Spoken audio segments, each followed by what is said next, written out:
بسم اللہ الرحمن الرحیم وَأَمَّا دَلَالَةُ النَّصِّ فَهِيَ مَا عُلِمَ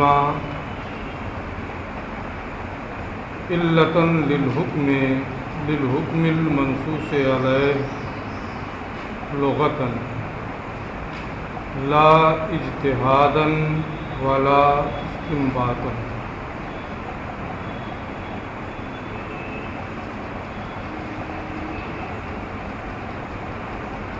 دلالت النص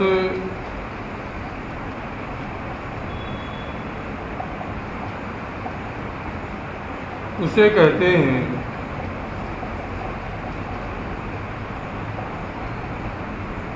کہ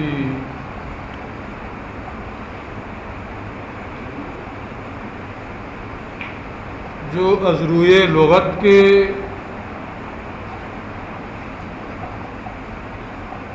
حکم منصوص علیہ کے لیے بطور علت معلوم ہو۔ میں پہلے ہی یہ بتا چکا ہوں کہ استدلال کرنے والا یا تو لفظ سے کرے گا یا معنی سے۔ اگر استدلال معنی سے ہے اور وہ ظاہر ہے، غور و فکر کی حاجت نہیں ہے، تو اسے دلالت النص کہتے ہیں۔ اور اگر وہ معنی ظاہر نہیں ہے بلکہ محذوف ہے، غور و فکر کی ضرورت ہے، تو اسے اقتضاء النص کہتے ہیں۔ تو پہلے والی جو دو قسمیں آپ پڑھے ہیں، عبارت النص اور اشارت النص، ان دونوں میں لفظ سے، نظم سے استدلال ہوتا ہے، اور اخیر کی جو دو قسمیں ہیں، دلالت النص اور اقتضاء النص، ان کا تعلق معنی سے ہے۔ اس تفصیل کی روشنی میں دلالت النص فہی ما، دلالت النص وہ معنی ہے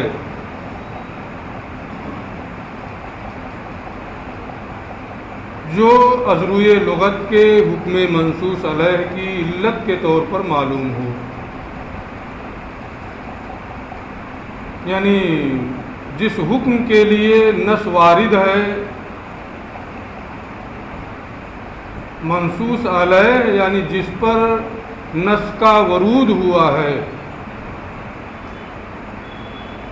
اس حکم کی علت ہو وہ معنی، لیکن اس معنی کا منصوص علیہ کے حکم کے لیے علت ہونا، یہ اجتہاد کے ذریعے سے اس علت کو نہ نکالا گیا ہو، غور و فکر اور استنباط کے ذریعے سے وہ علت نہ نکالی گئی ہو، بلکہ اس معنی کا علت ہونا یہ لغت کے اعتبار سے معلوم ہو۔ یعنی یہ قیاس کے قبیل سے نہیں ہے۔ ایک قیاس ہے جس میں شرطوں کے ساتھ مقیس علیہ کا حکم مقیس کو دیا جاتا ہے۔ مقیس علیہ کسی پر قیاس کیا گیا، کسی چیز کو قیاس کیا گیا، تو جس چیز کو قیاس کیا جاتا ہے اس کے لیے حکم ثابت کیا جاتا ہے دوسری جگہ سے، اور وہ بھی کسی علت مشترکہ کی بنیاد پر، کسی ایسی علت کی بنیاد پر جو علت دونوں میں پائی جا رہی ہو۔ اس کی کئی شرطیں ہیں قیاس کے لیے، اس کا بیان اخیر میں آئے گا ششماہی دوم میں۔ دلالت النص یہ قیاس کے قبیل سے نہیں ہے، جس میں علت مشترکہ کی بنیاد پر مقیس علیہ کا حکم مقیس میں ثابت کیا جاتا ہے، کیونکہ قیاس جو ہے یہ ظنی ہے، اس سے جو حکم ثابت ہوتا ہے وہ کیا ہوتا ہے؟ ظنی ہوتا ہے، اور دلالت النص سے جو حکم ثابت ہوتا ہے وہ قطعی ہوتا ہے۔ دلالت النص سے ثابت ہونے والا حکم قطعی ہوتا ہے۔ دلالت النص کی معرفت ہر لغت کا جاننے والا اسے اس کی معرفت ہو جاتی ہے، خواہ وہ مجتہد ہو یا مجتہد نہ ہو، لیکن قیاس کی معرفت صرف مجتہد کو ہوتی ہے جو اس کی شرطوں کو جانتا ہے۔ وہ اما دلالت النص سے، دلالت النص فہیا ما، تو اس معنی کو کہتے ہیں جو حکم منصوص علیہ کی علت کے طور پہ معلوم ہو لغتاً از روئے لغت کے، یعنی جو بھی لغت عرب کا جاننے والا ہے وہ اسے سن کر کے ہی معلوم کر لے کہ یہ حکم کی علت ہے، لا اجتہاداً ولا استنباطاً، اس میں اجتہاد کا دخل نہ ہو، غور و فکر اور استنباط کا کوئی دخل نہ ہو۔ منصوص علیہ کا کیا معنی ہے؟ نہیں ہے یار، تو اور پوچھ لیتا ہے۔ ترجمہ کیا ہوں باضابطہ منصوص علیہ یعنی جس حکم پر نص کا ورود ہوا ہے، نص نازل ہوئی ہے۔ بتایا ہوں کہ نہیں بتایا؟ سمجھ میں نہیں آیا۔ نہیں سمجھ میں آیا تھا تو پوچھنا چاہیے۔ جس حکم پر نص کا ورود ہوا ہے، جس حکم پر نص وارد ہوئی ہے، اس حکم کے لیے علت ہونا یہ از روئے لغت کے معلوم ہے۔ مثال بھی اچھا، مثالو، اس کی مثال ہے اللہ عز و جل کا یہ ارشاد، لا تقل لہما اف ولا تنہرہما، انہیں یعنی ماں باپ کو اف نہ کہو اور انہیں نہ جھڑکو۔ تو یہاں منصوص علیہ کیا ہے؟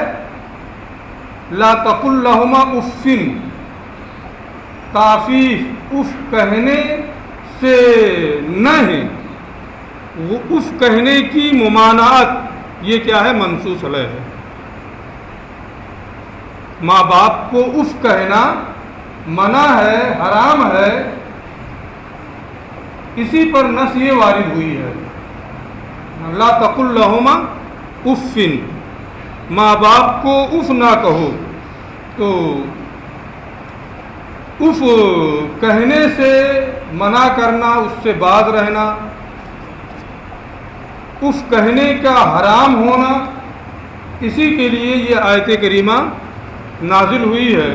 لیکن جو بھی لغت عرب کا جاننے والا ہے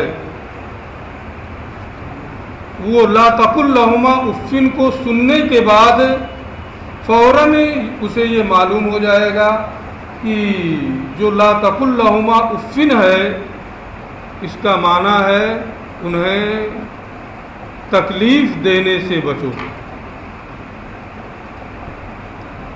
کیوں؟ اس لیے کہ یہ تو اف کہنے سے منع کرنا یہ عبارت النص ہے، اف کہنے کی ممانعت یہ کیا ہے؟ عبارت النص ہے، اور اس کا لازم معنی ہے ایلام، تکلیف، ضرر، جس سے انہیں ضرر ہو، تکلیف ہو۔ اف کہیں گے تو ظاہر سی بات ہے ان کے دل کو ٹھیس پہنچے گی، انہیں تکلیف ہوگی۔ تو یہاں لا تقل لہما اف، انہیں اف نہ کہو، مراد اس کی علت کیا ہے؟ اس سے تکلیف ہوتی ہے، ایلام ہے نا، ضرر ہے۔ تو ہر لغت عرب کو جاننے والا یہاں کسی غور و فکر کی ضرورت نہیں ہے، اجتہاد کی ضرورت نہیں ہے، وہ اسے سن کر کہ ماں باپ کو اف نہ کہو وہ سمجھ لے گا کہ انہیں تکلیف دینا منع ہے، انہیں تکلیف دینا منع ہے۔ تو یہ حکم منصوص علیہ نہی عن التعفیف، تعفیف کہنے سے، اف کہنے سے منع کرنا، یہ کیا ہے؟ یہ عبارت النص ہے، اور اس حکم منصوص علیہ کی علت اعلام تکلیف پہنچانا یہ ازروی لغت کے معلوم ہے، اس میں اجتہاد وغیرہ کی کوئی حاجت نہیں ہے۔ فالعالم باوضاع اللغت، تو لغت عرب کی وضعوں کو جاننے والا، یفہم باول السماع، اس آیت کریمہ کو سنتے ہی سمجھ لے گا، پہلی مرتبہ سننے میں سمجھ لے گا، یعنی سنتے ہی وہ سمجھ لے گا ان تحریم التعفیف لدفع الاذى عنہما، کہ اف کہنے کی حرمت یہ ماں باپ سے تکلیف کو دور کرنے کے لیے ہے۔ اف کہنے کی جو حرمت ہے یہ ماں باپ سے تکلیف کو دور کرنے کے لیے ہے، کیونکہ یہ کلام لایا گیا ہے ان کی عظمت کو بیان کرنے کے لیے، ان کی تعظیم و تکریم اور ان کے احترام کو بیان کرنے کے لیے، اور اسی میں انہیں اف کہنے سے منع کیا گیا، اسے حرام کیا گیا۔ تو اب جب تعفیف یعنی اف کہنا یہ حرمت کے خلاف ہے اور حرام ہے، تو جو چیزیں بھی ان کی حرمت اور ان کے احترام کے خلاف ہوں گی وہ سب کے سب تعفیف میں داخل ہوں گی، اور اعلام کا معنی جو ہے وہی اس کے لیے ازروی لغت پہ علت ہوگا۔ لغت عرب کی وضعوں کو جاننے والا سنتے ہی سمجھ لے گا کہ اف کہنے کی حرمت یہ ماں باپ سے تکلیف کو دور کرنے کے لیے ہے، لہذا اذا اور اعلام یہ اس کی علت ہوئی۔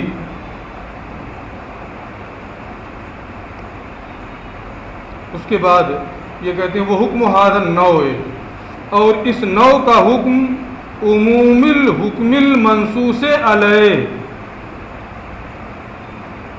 حکم منصوص علیہ کا عام ہونا ہے، لعموم علتہ، اس کی علت کے عام ہونے کی وجہ سے۔ یعنی حکم منصوص علیہ کیا ہے؟ منصوص علیہ یہاں نہی عن التعفیف، اف کہنے سے منع کرنا، اف کہنے کا حرام ہونا یہ عام ہوگا، یعنی جہاں بھی اعلام اور تکلیف اور اذى کا معنی پایا جائے گا وہ تمام صورتیں اس کو شامل ہوں گی۔ کیوں؟ اس لیے کہ یہاں جو علت اس کی بن رہی ہے اعلام اور اذى وہ کیا ہے؟ عام ہے۔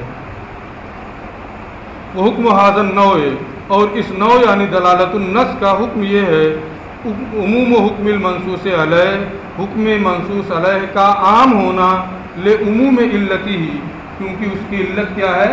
عام ہے، اس کی علت کے عام ہونے کی وجہ سے۔ ولہذا المعنی، اور چونکہ نص کا حکم یہاں عام ہے، حکم منصوص علیہ میں عموم ہوگا، اسی وجہ سے ہم نے یہ کہا ہے کہ بتحریم الضرب والشتم، ماں باپ کو مارنا حرام ہے، کیونکہ حکم منصوص علیہ عام ہے، یہ بھی اعلام کے تحت آتا ہے۔ والشتم، گالی گلوچ کرنا ان سے حرام ہے، کیونکہ یہ بھی اعلام کے تحت آتا ہے۔ والاستخدام عن الاب بسبب الاجارہ، اور اگر ماں باپ مزدوری کرتے ہوں تو انہیں اجارے پر رکھ کر کے ان سے خدمت لینا یہ بھی ان کی تکلیف کا باعث ہے، یہ بھی کیا ہے؟ حرام ہوگا۔ والاستخدام عن الاب، اور ماں باپ سے خدمت لینا حرام ہوگا، بسبب الاجارۃ، اجارہ کر کے، کہ ان سے مزدوری کرائی جائے، ان سے کام لیا جائے۔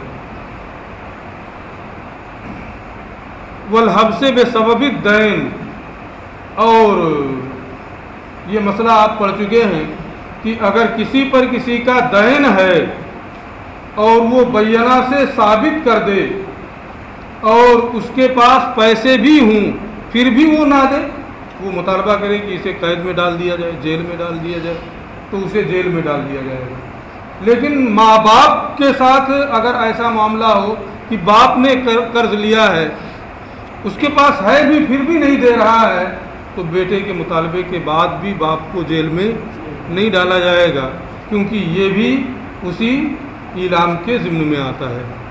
والحبس بسبب الدین، اور دین کے سبب جیل میں ڈالنے کے حرام ہونے کا حکم، اب القتل قصاصاً، یا بطور قصاص باپ کے قتل کرنے کے حرام ہونے کا حکم، یعنی باپ نے بیٹے کو قتل کر دیا تو اب قصاص میں باپ کو قتل نہیں کیا جائے گا، اور اگر بیٹے نے باپ کو قتل کر دیا ہے تو بیٹے کو قصاص میں قتل کیا جائے گا۔ یہ مسئلہ بھی آپ قدوری میں پڑھ چکے ہیں۔ وہاں اس کی علت دوسری بتائی جاتی ہے، کیونکہ وہ آپ فقہ پڑھتے ہیں اس لیے اس کو سمجھاتے ہوئے جو بتایا جاتا ہے وہ ایک الگ صورت ہے نا، ہم یہاں اس کی تفصیل نہیں کریں گے کہ وہاں کیا علت بتائی جاتی ہے اور کس بنیاد پر بتائی جاتی ہے، اس کو آپ پڑھ چکے ہیں، آپ کو معلوم ہوگا، نہیں معلوم ہوگا تو معلوم کر دیجیے۔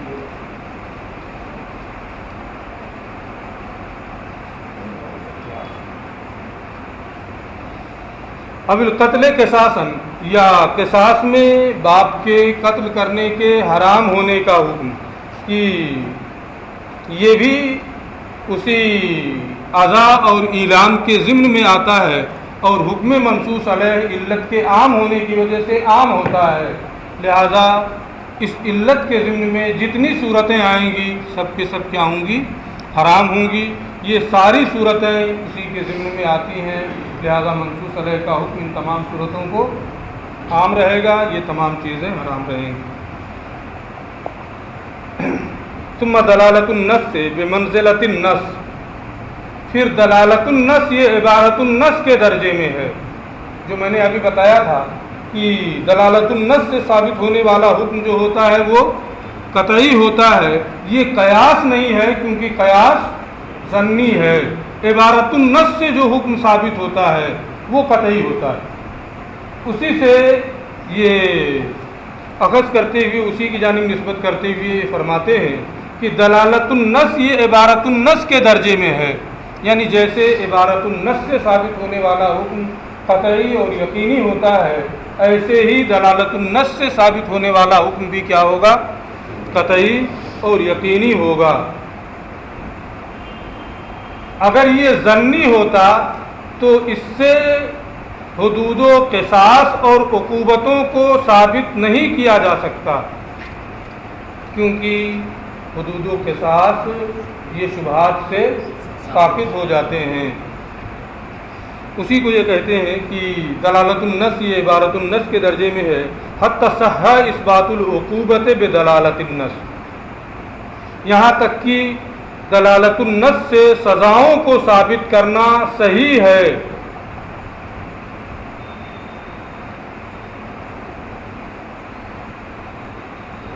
دلالت النص کے ذریعے سے عقوبتوں کو ثابت کرنا، سزاؤں کو ثابت کرنا، حدود و قصاص کو ثابت کرنا، یہ صحیح ہے۔ ایک مشہور واقعہ ہے، آپ نے سنا بھی ہوگا کہ حضرت ماعز اسلمی رضی اللہ تعالیٰ عنہ جو صحابی رسول ہیں، ان سے زنا کا جرم سرزد ہو گیا اور وہ محسن بھی تھے۔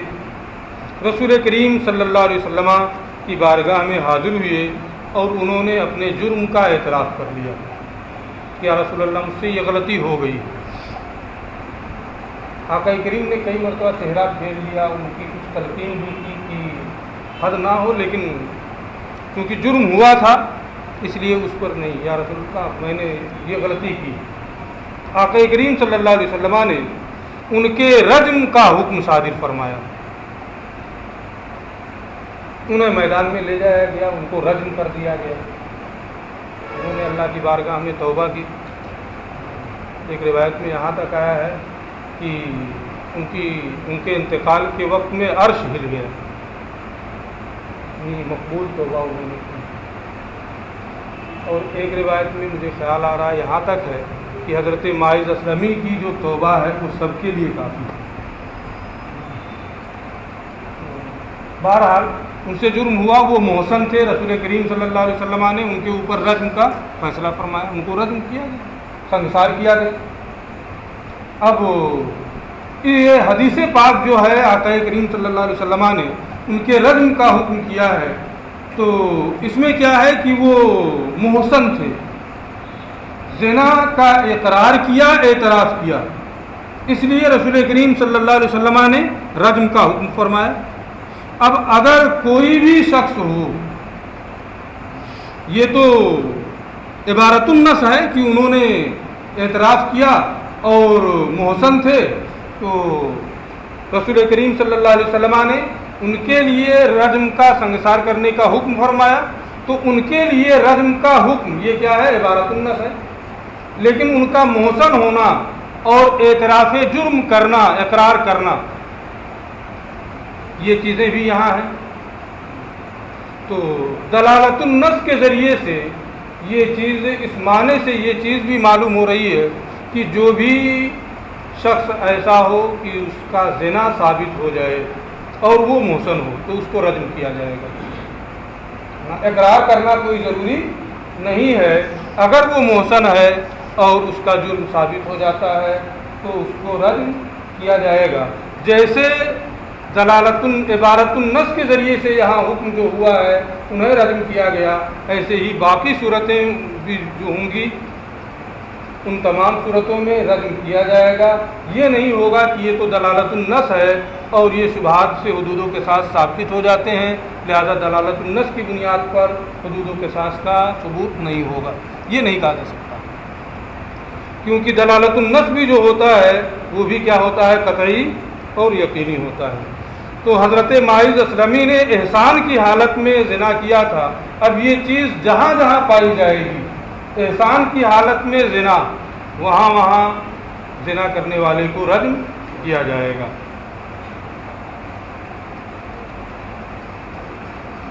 یہ ہوا حتی صحہ اثبات العقوبت بدلالت النص، کہ دلالت النص سے سزاؤں کو ثابت کرنا، حدود و قصاص کو ثابت کرنا، یہ صحیح ہے۔ تو جو بھی حضرت ماعز اسلمی رضی اللہ تعالیٰ عنہ کے علاوہ زنا حالت احسان میں زنا کرے تو دلالت النص کی بنیاد پر اسے بھی سنگسار کریں گے، اور اسی کی بنیاد پر اس کی ایک اور تفصیل یہ پیش کر رہے ہیں۔ قال اصحابنا، ہمارے ائمہ نے فرمایا ہے، وجبت الکفارۃ بالوقاء بالنص، سے کفارہ صوم نص کی، عبارت النص کی وجہ سے، جمع کی وجہ سے واجب ہوا۔ بہت مختصر جملہ یہ ان سب عبارتوں میں ابھی استعمال کر رہے ہیں۔ کیا مطلب کہ عبارت النص سے، جمع کی وجہ سے کفارہ صوم یہ واجب ہوا ہے۔ ایک صحابی رسول آقا کریم کی بارگاہ میں حاضر ہوئے اور انہوں نے عرض کیا، یا رسول اللہ میں ہلاک ہو گیا۔ آقا کریم نے پوچھا کیا ہوا ہے؟ انہوں نے بتایا، یا رسول اللہ میں روزے کی حالت، بہت مشہور ہے نا، آپ نے سنا ہوگا، میں روزے کی حالت میں دن میں نے اپنی بیوی سے جان بوجھ کر کے جمع کر لیا۔ آقا کریم صلی اللہ علیہ وسلم نے حکم دیا کہ گردن آزاد کرو۔ انہوں نے کہا، یا رسول اللہ میں صرف اپنا مالک ہوں اور کسی کا مالک نہیں ہوں۔ پھر آقا کریم نے فرمایا کہ پھر 2 مہینے مسلسل روزے رکھو۔ کہا ایک دن کے روزے میں تو یہ حال ہوا ہے، 2 مہینے کا مسلسل روزہ۔ پھر آقا کریم صلی اللہ علیہ وسلم نے ارشاد فرمایا کہ 60 مسکینوں کو کھانا کھلاؤ۔ انہوں نے کہا، یا رسول اللہ میں اپنے کھانے بھر کا انتظام تو کر ہی نہیں پاتا، 60 لوگوں کے کھانے کا انتظام۔ پھر آقا کریم صلی اللہ علیہ وسلم کی بارگاہ میں 10 وسق 15 وسق یا کچھ کھجوریں صدقے کی آئیں، تو آقا کریم صلی اللہ علیہ وسلم نے انہی کو دے دیا، تو کہا اسے بانٹ دو مسکینوں کو۔ کہا یا رسول اللہ مدینے میں مجھ سے زیادہ ضرورت مند کوئی ہے ہی نہیں، پورے مدینے میں مجھ سے زیادہ ضرورت مند کوئی نہیں ہے۔ تو آقا کریم نے ارشاد فرمایا، یہ رسول کریم کا فضل ہے، آپ نے ارشاد فرمایا جاؤ تم کھا لو، اپنے بچوں کو کھلا دو، تمہارے لیے کافی ہو جائے گا، لیکن تمہاری بات کسی کے لیے کافی نہیں ہوگا۔ یہ ایک لمبی حدیث ہے، ائمہ کرام نے اس حدیث کو روایت کیا ہے۔ اس صحابی کا نام سلمہ ابن صخر رضی اللہ تعالی عنہ ہے۔ تو اب اس میں کیا ہے کہ جان بوجھ کر کے رمضان کے دن میں انہوں نے اپنی عورت سے جمع کیا، مباشرت کی تو اس کی بنیاد پر آقا کریم صلی اللہ علیہ وسلم نے کفارے کا حکم دیا، وجبت الکفار۔ اب عبارت دیکھیے، کفارہ صوم یہ واجب ہوا ہے جمع کی وجہ سے، مباشرت کی وجہ سے، جان بوجھ کر کے، بالنص سے، حدیث پاک کی بنیاد پر، نص کی وجہ سے۔ لیکن یہ صرف جمع کے بارے میں ہے نا، اگر کوئی جان بوجھ کر کھانا کھا لے، کوئی جان بوجھ کر پانی پی لے، اس کے بارے میں تو یہ حدیث ہے نہیں۔ یہ حدیث جان بوجھ کر مباشرت کے بارے میں ہے، اور اس کی بنیاد پر آقا کریم صلی اللہ علیہ وسلم نے کفارے کا حکم فرمایا، اور کفارے کا وجوب مباشرت کی وجہ سے، جان بوجھ کر کے، ہے نا، نس کی وجہ سے ہوا ہے۔ لیکن یہاں اس حدیث کو سننے کے بعد ہر کوئی یہ سمجھ لے گا کہ یہاں علت جو ہے جان بوجھ کر کے رمضان کے دن میں منافی صوم فعل کرنا۔